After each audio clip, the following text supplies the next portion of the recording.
उसके आधा से ज़्यादा लोग छोटे मकान खरीदने का उनके पास कैपेसिटी है।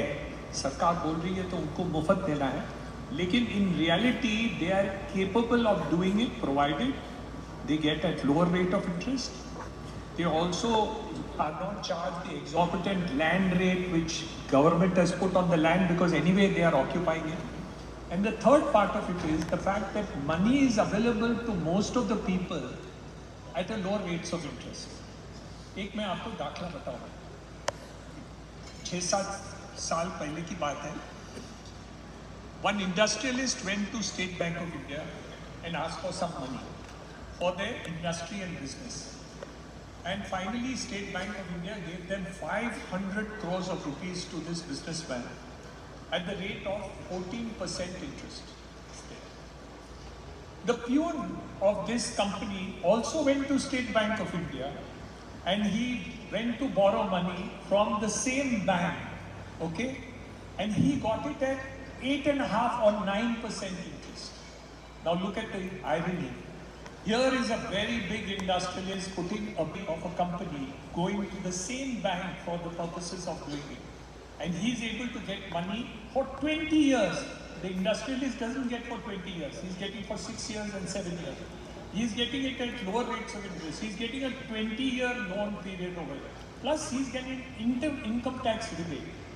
So the opportunity for the purposes of housing in the next 5 years is tremendous. And as GDP grows, middle class people will grow.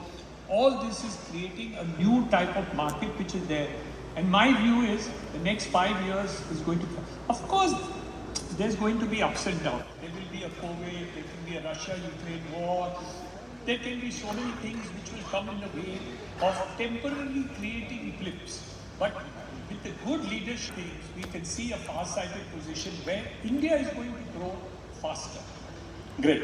Sir यहाँ पे काफ़ी यंगस्टर है, बिकॉज पिछले 5-6 साल से real estate is really attracting young talents, और काफ़ी developers के नेक्स्ट जनरेशन है जो 3-4 साल से रियल एस्टेट में, कुछ लोग 5 से 7 साल रियल एस्टेट में हैं.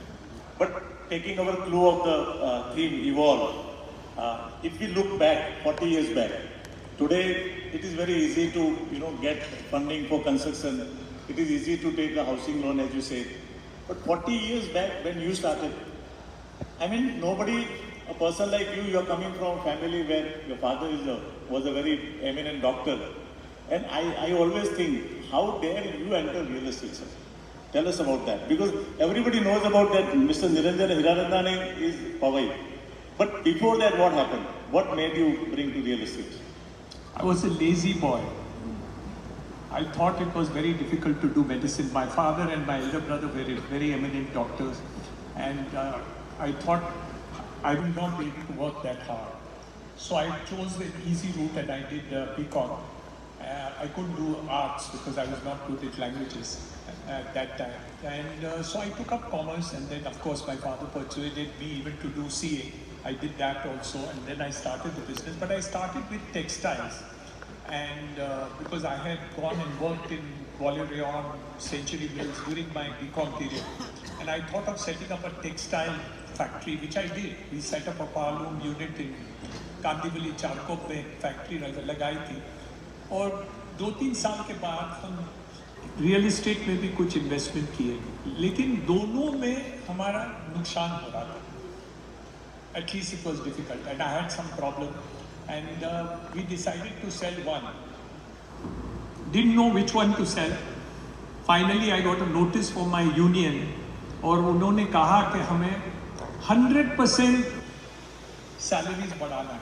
तो मैंने कहा कोई मिस्टेक होगा, 0 का 10% बोल रहे होंगे. बोला नहीं 100%. दत्ता सावंत का समय था.